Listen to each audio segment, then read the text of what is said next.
Welcome to the launch of the new energy efficient systems at Lower Fort Garry. This has been a project ongoing for the last couple of years, and we're really pleased to cut the ribbon on it today.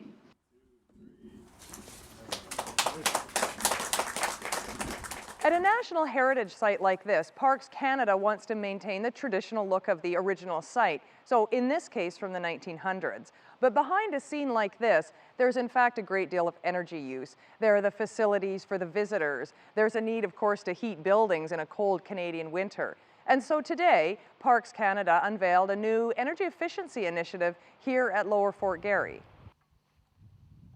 The project that we embarked on a couple of years ago and have just finished up today gave us an opportunity to do a few things. One is to reduce our energy costs, reduce greenhouse gases, and make our contribution to the environment, but also to demonstrate to visitors, to Canadians, just what they can do in their home, in their place of work, and in various institutions. We took the approach that this isn't just about changing our operating practices, it's about sharing that knowledge with others.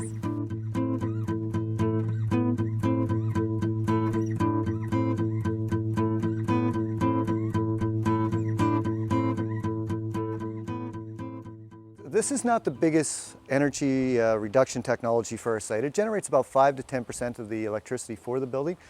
This program was set up and the project was set up in such a way that we wanted to put in the reduction technologies, but we also wanted to highlight the technologies themselves. So this one was put in sort of as the visual aspect of the project. Here's the technologies, here's how they work, and here's how it can be a structural, architectural feature of your buildings.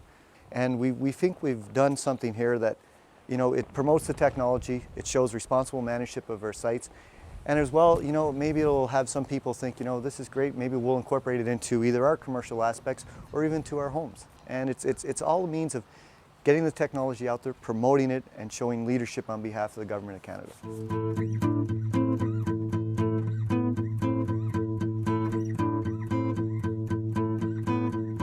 What we've done here is simply taken this solar wall, which is perforated sheet metal, and we've just installed it on top of an existing parapet that ran across this building.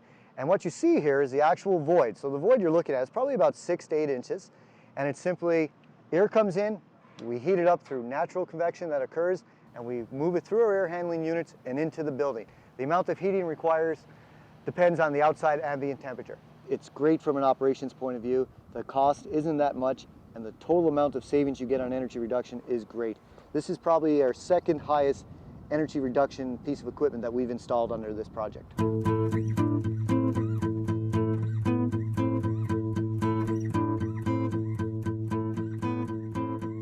Previous to this room had absolutely no natural lighting, and by incorporating this, we've taken a space which is actually quite large, but in the past seemed very closed in, very confined.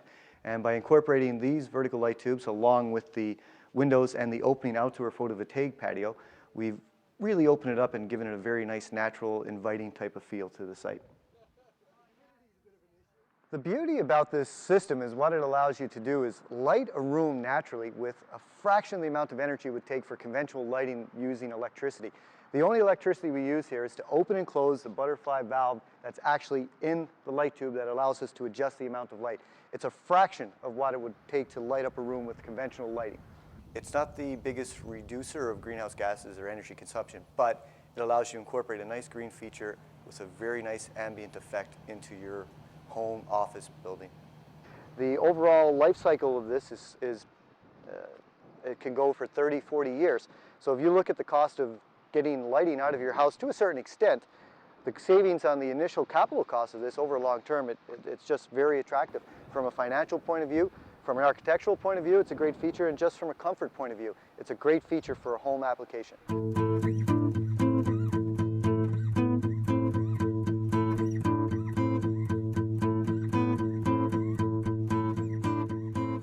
So with this type of system, the big cost is the upfront cost, the capital cost, the cost to actually build and install it.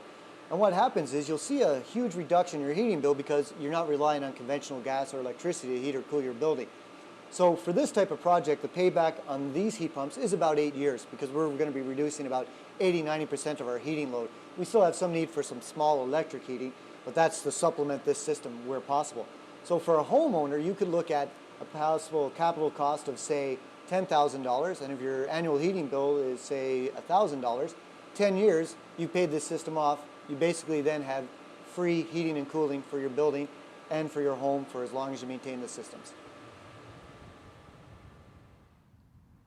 The backdrop may be 19th century, but this project addresses a very modern problem of greenhouse gas emissions contributing to climate change. So it's hoped that the project here at Lower Fort Garry, through its example and its expertise, will encourage others to implement similar solutions.